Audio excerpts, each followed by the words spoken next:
Hello students, ఈరోజు క్లాస్లో మనం రూరల్ అండ్ ఫార్మ్ క్రెడిట్ అనే సబ్జెక్ట్లోని ఫస్ట్ యూనిట్లోని ఫస్ట్ టాపిక్ నేర్చుకుంటాం.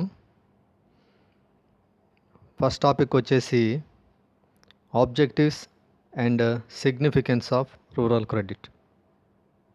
అంటే గ్రామీణ మరియు వ్యవసాయ పరపతి అనే సబ్జెక్ట్లోని ఫస్ట్ యూనిట్లోని ఫస్ట్ టాపిక్ నేర్చుకుంటాం. ఫస్ట్ టాపిక్ ఏంటంటే గ్రామీణ పరపతి యొక్క ఉద్దేశ్యాలు మరియు ఆవశ్యకత. గ్రామీణ పరపతి యొక్క ఉద్దేశ్యాలు మరియు ఆవశ్యకత. Objects and significance of rural క్రెడిట్లో మనం ఫస్ట్ రూరల్ క్రెడిట్ అంటే మీనింగ్ ఏంటో తెలుసుకోవాలి. Rural credit means it is a small amount of money in the form of cash to small scale farmers and unemployed persons for starting their own works by banks and other financial institutions. మరొకసారి చదువుతున్నాను. Rural credit means it is a small amount of money in the form of cash to small scale farmers and unemployed persons for starting their own works by banks and other financial institutions.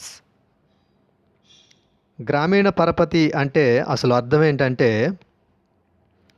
బ్యాంకులు మరియు ఇతర ఆర్థిక సంస్థల ద్వారా చిన్న సన్నకారు రైతులకు మరియు నిరుద్యోగులైన వ్యక్తులకు తమ సొంత పనులు ప్రారంభించుకోవడానికి నగదు రూపంలో అప్పుగా ఇచ్చే చిన్న మొత్తం గ్రామీణ పరపతి.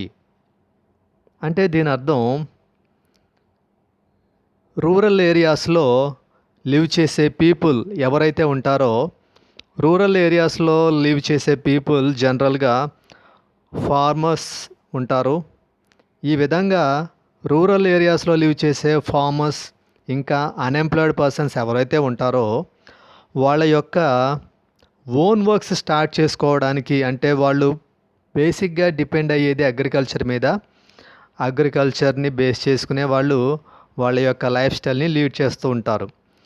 ఆ విధంగా వాళ్ళ యొక్క అగ్రికల్చర్ యాక్టివిటీస్ని చేసుకోవడానికి రూరల్ ఏరియాస్లో లివ్ చేసే పీపుల్కి బ్యాంక్స్ ద్వారా ఇంకా అదర్ ఫైనాన్షియల్ ఇన్స్టిట్యూషన్స్ ద్వారా క్యాష్ రూపంలో కొంత లోన్ని ప్రొవైడ్ చేయడం జరుగుతుంది. దీన్నే రూరల్ క్రెడిట్ అంటారు. అంటే గ్రామీణ ప్రాంతాల్లో నివసించే రైతులు ప్రధానంగా వ్యవసాయం మీద ఆధారపడి జీవిస్తుంటారు. వారు ఆ వ్యవసాయంలో ఉండే ప్రాథమికమైన పనులు నిర్వర్తించుకోవడానికి, వారి యొక్క వ్యవసాయ పనులు చేసుకోవడానికి వారికి అవసరమైన రుణ సహాయాన్ని బ్యాంకులు కానీ ఇతర ఆర్థిక సంస్థలు కానీ అందిస్తూ ఉంటాయి. ఈ విధంగా బ్యాంకులు కానీ ఇతర ఆర్థిక సంస్థలు కానీ గ్రామీణ ప్రాంతాల్లో ఉండే చిన్న సన్నకారు రైతులు మరియు నిరుద్యోగులైన వ్యక్తులకు కూడా నగదు రూపంలో అప్పుగా ఇచ్చే చిన్న మొత్తాన్ని గ్రామీణ పరపతి అంటారు.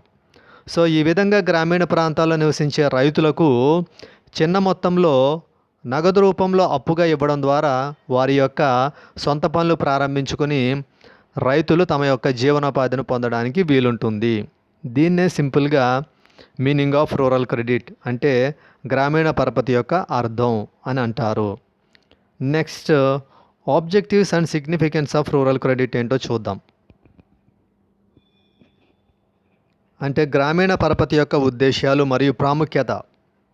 అంటే గ్రామీణ ప్రాంతాలలో ఉండే రైతులు మరియు నిరుద్యోగులైన వ్యక్తులకు బ్యాంకుల ద్వారా కానీ ఆర్థిక సంస్థల ద్వారా కానీ రుణ సహాయాన్ని అందిస్తుంటారు.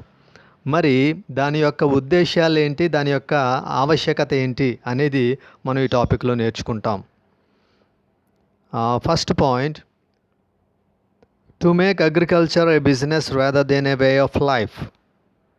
To make agriculture A business rather than A way of life. అంటే రూరల్ క్రెడిట్ని ఇవ్వడం వెనుకున్నటువంటి ఆబ్జెక్ట్ లేదా సిగ్నిఫికెన్స్ ఏంటి అని చూస్తే దానిలో ఫస్ట్ పాయింట్, అగ్రికల్చర్ని జస్ట్ ఒక వే ఆఫ్ లైఫ్గా మాత్రమే కాకుండా ఒక బిజినెస్ లెవెల్లోకి చేంజ్ చేయడానికి రూరల్ ఏరియాస్లో ఉండే పీపుల్కి రూరల్ క్రెడిట్ని ప్రొవైడ్ చేయడం జరుగుతుంది. అంటే గ్రామీణ ప్రాంతాల్లో నివసించే రైతులు కానీ నిరుద్యోగులైన వ్యక్తులకు కానీ గ్రామీణ పరపతి ఎందుకు ఇస్తారంటే వారు వ్యవసాయం వారి యొక్క వృత్తిగానో ఏదో ఒక జీవనాధారంగానో చేపట్టడం మాత్రమే కాకుండా రైతులకు వ్యవసాయాన్ని ఏ విధంగా మార్చాలి అంటే దాన్ని ఒక వ్యాపార సరళిలోకి మార్చాలి అనే ఉద్దేశంతో గ్రామీణ పరపతిని అందించడం జరుగుతుంది. అంటే గ్రామీణ ప్రాంతాల్లో నివసించే ప్రజలకు వ్యవసాయం అనేది ఒక వే ఆఫ్ లైఫ్, అంటే అదొక జీవన విధానము, జీవన శైలి. ఆ విధంగా జీవన విధానంగా జీవన శైలిగా ఉన్నదాన్ని అంటే లైఫ్ స్టైల్గా ఉన్నదాన్ని ఏ లెవెల్లోకి మార్చుకెళ్ళాలి అంటే ఒక బిజినెస్ లెవెల్గా దాన్ని చేంజ్ చేయాలి. అంటే అగ్రికల్చర్ని జస్ట్ ఒక వే ఆఫ్ లైఫ్గా మాత్రమే కాకుండా దాన్ని ఒక బిజినెస్ లెవెల్కి మార్చాలి అనే ఉద్దేశంతో రూరల్ క్రెడిట్ని ప్రొవైడ్ చేయడం జరుగుతుంది. Next point, to improve the standard of living by increasing the income of the ruralities. అంటే రూరల్ ఏరియాస్లో ఉండే పీపుల్ యొక్క ఇన్కమ్ని ఇంక్రీజ్ చేయడం ద్వారా వారి యొక్క లివింగ్ స్టాండర్డ్స్ని కూడా మనం ఇంప్రూవ్ చేయొచ్చు అని దాని అర్థం. అంటే గ్రామీణ ప్రాంతాల్లో నివసించే ప్రజల యొక్క ఆదాయాలు కానీ మనం పెంచినట్లయితే వారి యొక్క జీవన ప్రమాణాలు కూడా పెరుగుతాయి. ప్రజల జీవన ప్రమాణాలు పెరగాలంటే పరోక్షంగా వారి యొక్క ఆదాయాలు పెరగాలి. గ్రామీణ ప్రాంతాల్లో నివసించే ప్రజల ఆదాయాలు ఏ విధంగా పెరుగుతాయి అంటే వారికి సరైన జీవనోపాధి లభిస్తేనే వారికి ఆదాయం ఉంటుంది. వారికి సరైన జీవనోపాధి లభించాలంటే బ్యాంకులు కానీ ఇతర ఆర్థిక సంస్థలు కానీ గ్రామీణ ప్రాంతాల్లో నివసించే ప్రజలకు అంటే రైతులకు కానీ నిరుద్యోగులైన వ్యక్తులకు కానీ వారి యొక్క పనులు చేసుకోవడానికి వారు జీవనోపాధి పొందడానికి అవసరమైన మొత్తాలను చిన్న చిన్న మొత్తాలుగా నగదు రూపంలో అందించాలి. ఆ విధంగా ఎప్పుడైతే బ్యాంకులు కానీ ఇతర ఆర్థిక సంస్థలు కానీ గ్రామీణ ప్రాంతాల్లో నివసించే ప్రజలకు చిన్న చిన్న రుణ సహాయాలను అందిస్తాయో వాటి ద్వారా వారు తమ పనులు చేసుకొని జీవనోపాధి పొంది తద్వారా ఆదాయాన్ని పొందుతారు. ఎప్పుడైతే వారు ఆదాయాలు పొందగలుగుతారో ఆటోమేటిక్గా వారి యొక్క లివింగ్ స్టాండర్డ్స్ కూడా పెరుగుతాయి. అంటే ఆదాయం పెరగడం ద్వారా గ్రామీణ ప్రాంతాలలోని ప్రజల జీవన ప్రమాణాలు కూడా పెరుగుతాయి.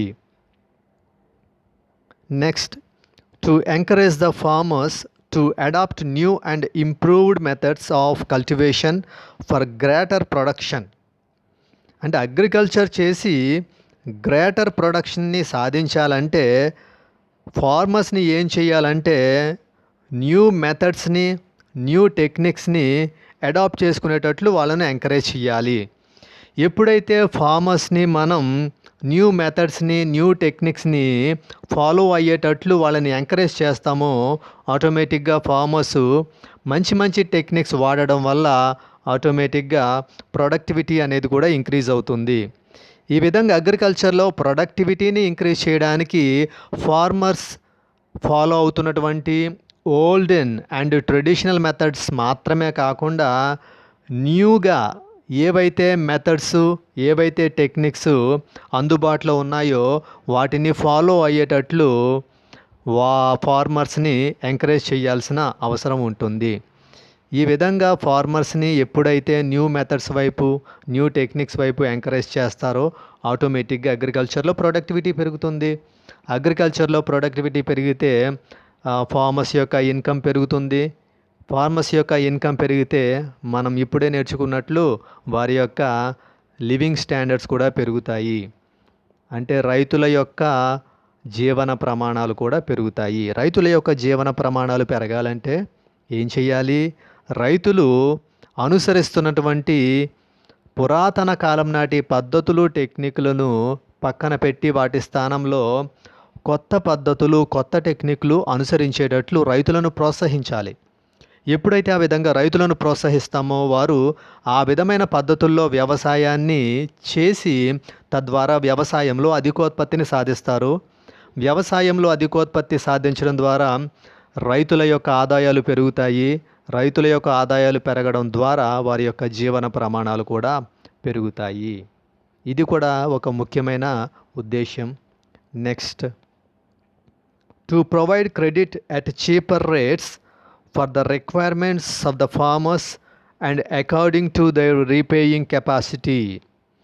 దీని అర్థం ఏంటంటే, బ్యాంక్స్ కానీ ఫైనాన్షియల్ ఇన్స్టిట్యూషన్స్ కానీ ఫార్మర్స్కి ఏ విధమైన క్రెడిట్ అయితే ప్రొవైడ్ చేస్తున్నాయో ఆ క్రెడిట్ని చీపర్ రేట్లో ప్రొవైడ్ చేయాలి.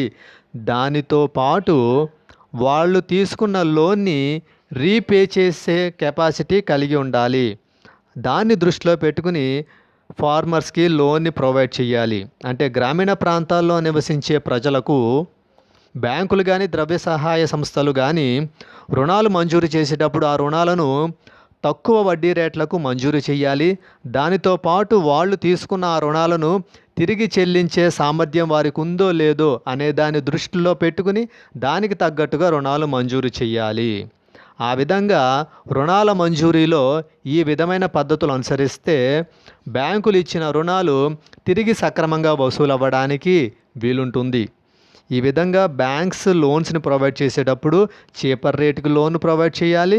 దాంతోపాటు రీపేయింగ్ కెపాసిటీని దృష్టిలో పెట్టుకుని మాత్రమే లోన్ని ప్రొవైడ్ చేయాలి. సో ఆ విధంగా చేస్తే లోన్స్కి సంబంధించి బ్యాంక్స్ కానీ ఫైనాన్షియల్ ఇన్స్టిట్యూషన్స్ కానీ ఎలాంటి ఓవర్ డ్యూస్ ఉండవు. కాబట్టి బ్యాంకులు రుణాలు మంజూరు చేసేటప్పుడు రుణాలను తక్కువ వడ్డీ రేట్లకు మంజూరు చేయాలి. రైతుల యొక్క రీపేయింగ్ కెపాసిటీని కూడా దృష్టిలో పెట్టుకోవాలి. Next, to provide both production and consumption loans to farmers in order to free them from the exploitation of money lenders. Agriculture మీద బేస్ అయిన ఫార్మర్స్కి రకరకాల నీడ్స్ కోసం రకరకాల రిక్వైర్మెంట్స్ కోసం లోన్స్ ప్రొవైడ్ చేయాలి. బేసిక్గా అవి ఎలాంటి నీడ్స్ అయి ఉంటాయంటే production needs and consumption needs. వీటినే production loans and consumption loans అంటారు. ఈ విధంగా ప్రొడక్షన్ నీడ్స్ కోసం కానీ కన్జంప్షన్ నీడ్స్ కోసం కానీ లోన్స్ ఇచ్చి ఆ విధంగా ఇవ్వడం ద్వారా మనం ఫార్మర్స్ని ఈ మనీ లెండర్స్ చేసే ఎక్స్‌ప్లాయిటేషన్స్ నుంచి ప్రొటెక్ట్ చేయడానికి వీలుంటుంది. జనరల్గా విలేజెస్లో లివ్ చేసే రూరల్ పీపుల్కి ఫైనాన్షియల్ అసిస్టెన్స్ కోసం బ్యాంక్స్ ఫైనాన్షియల్ ఇన్స్టిట్యూషన్స్ ఉన్నప్పటికీ కూడా వాళ్ళు ఎక్కువగా మనీ లెండర్స్ మీద డిపెండ్ అవుతుంటారు.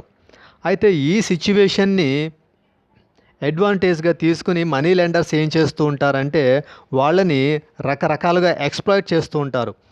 అంటే వడ్డీ వ్యాపారస్తులు గ్రామీణ ప్రాంతాల్లో నివసించే ప్రజల యొక్క ఆర్థిక స్థితిగతులను ఆధారంగా చేసుకుని వారి యొక్క నిరక్షరాస్యతను ఆధారంగా చేసుకుని వారికి ఏమీ తెలియని కొన్ని రకాలైన పరిస్థితులను ఆధారం చేసుకుని వడ్డీ వ్యాపారస్తులు రైతులను అనేక రకాలుగా మోసం చేస్తుంటారు, అక్రమాలకు గురి చేస్తూ ఉంటారు. ఈ విధంగా వడ్డీ వ్యాపారస్తుల యొక్క మోసాల నుండి అక్రమాల నుండి గ్రామీణ ప్రాంతాల్లోని రైతులను రక్షించాలంటే బ్యాంకులు ద్రవ్య సంస్థలు ఏం చేయాలి? రైతులకు ప్రొడక్షన్ నీడ్స్ కన్జంప్షన్ నీడ్స్కి లోన్స్ని ప్రొవైడ్ చేయాలి. అంటే రైతులకు అవసరమైన ఉత్పాదక రుణాలు మరియు వినియోగ రుణాలను మంజూరు చేయాలి.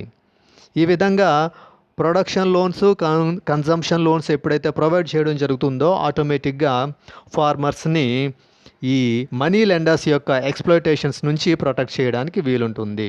ఈ విధంగా వడ్డీ వ్యాపారస్తుల యొక్క మోసాల నుంచి అక్రమాల నుంచి రైతులను రక్షించడానికి కూడా గ్రామీణ పరపతిని మంజూరు చేయాల్సిన అవసరం ఉంది. నెక్స్ట్,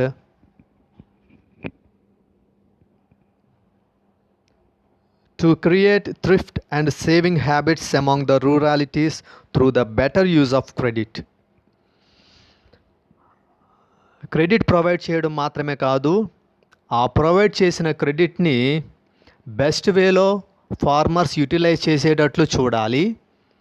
అలా ఎప్పుడైతే ఫార్మర్స్ వాళ్ళు తీసుకున్న క్రెడిట్ని బెస్ట్ వేలో యూటిలైజ్ చేస్తారో ఆటోమేటిక్గా ఫార్మర్స్లో ఒక విధమైన సేవింగ్ హ్యాబిట్ అనేది ఇంక్రీజ్ అవుతుంది.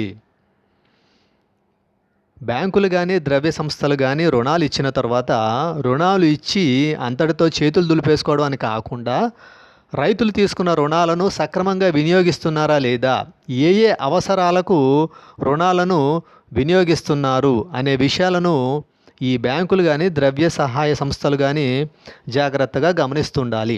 ఆ విధంగా చేయడం ద్వారా బ్యాంకులు ఇచ్చిన రుణాలు రైతుల యొక్క వ్యవసాయ రుణాలను సమర్థవంతంగా తీర్చడం మాత్రమే కాకుండా రైతులలో పొదుపు అలవాట్లు కూడా పెంపొందుతాయి. పొదుపు అలవాట్లు ఏ విధంగా పెంపొందుతాయి అంటే, తీసుకున్న రుణాన్ని సద్వినియోగం చేసినప్పుడే పొదుపు అలవాటు పెరుగుతుంది. అంటే తీసుకున్న రుణాన్ని ఏదో లావిష్గా స్పెండ్ చేయడం మాత్రం కాకుండా, అంటే ఎలా పడితే అలాగా ఖర్చు చేసేసి రుణాన్ని దుర్వినియోగం చేయకుండా తీసుకున్న రుణాన్ని జాగ్రత్తగా ఖర్చు చేసి ఇంకా వీలుంటే తీసుకున్న రుణంలో కొంత మిగల్చాలి అనే విధంగా ఖర్చు చేస్తే ఖచ్చితంగా కొంత మొత్తం మిగులుతుంది. ఆ మిగిలిన మొత్తం రైతులకి ఏమవుతుందంటే సేవింగ్, పొదుపు అవుతుంది. ఈ విధంగా రైతులలో పొదుపు అలవాట్లను పెంపొందించడానికి కూడా ద్రవ్య సహాయ సంస్థలు కానీ బ్యాంకులు కానీ రైతులకు రుణాలను మంజూరు చేయాలి. అంటే ఫార్మర్స్లో థ్రిఫ్ట్ అండ్ సేవింగ్ హ్యాబిట్స్ని క్రియేట్ చేయడానికి రూరల్ పీపుల్కి క్రెడిట్ని ప్రొవైడ్ చేయడం జరుగుతుంది. Next 7th point, to promote the welfare of people who are economically and socially backward sections of the population. అంటే పాపులేషన్లో ఎవరైతే ఎకనామికల్గా సోషల్గా బ్యాక్వర్డ్గా ఉన్నారో వాళ్ళ యొక్క వెల్ఫేర్ని ప్రమోట్ చేయడానికి రూరల్ క్రెడిట్ని ప్రొవైడ్ చేయడం జరుగుతుంది. గ్రామీణ ప్రాంతాలలో ఎవరైతే ఆర్థికంగా సామాజికంగా బాగా సుదూర ప్రాంతాల్లో నివసిస్తున్నారో వాళ్ళ యొక్క సంక్షేమాన్ని చూడడానికి, వాళ్ళ యొక్క అభివృద్ధిని చూడడానికి, ఇంకా వారిని మెరుగైన జీవన స్థితిలోనికి తీసుకురావడానికి కూడా బ్యాంకులు కానీ ద్రవ్య సంస్థలు కానీ గ్రామీణ పరపతిని మంజూరు చేస్తూ ఉండాలి. Next, to help the rural artisans and small entrepreneurs in rural areas by providing credit facilities. అంటే క్రెడిట్ ఫెసిలిటీస్ని ప్రొవైడ్ చేయడం ద్వారా అగ్రికల్చరల్ పీపుల్కి మాత్రమే కాకుండా, అంటే అగ్రికల్చర్ మీద డిపెండ్ అయిన ఫార్మర్స్కి మాత్రమే కాకుండా rural artisans and small entrepreneurs కూడా హెల్ప్ చేసినట్లు అవుతుంది. రూరల్ క్రెడిట్ని ప్రొవైడ్ చేసినప్పుడు ఆ రూరల్ క్రెడిట్ని అగ్రికల్చర్ మీద డిపెండ్ అయిన ఫార్మర్స్ మాత్రమే కాకుండా ఇంకా ఆ రూరల్ ఏరియాస్లో లివ్ చేసే రూరల్ ఆర్టిషన్స్, అంటే గ్రామీణ ప్రాంతాలలో నివసించే హస్తకళల మీద ఆధారపడిన వ్యక్తులు మరియు స్మాల్ ఎంటర్ప్రెన్యూర్స్ అంటే చిన్న చిన్న వ్యాపారస్తులు, వాళ్ళు కూడా ఎంతో బెనిఫిట్ అవుతారు.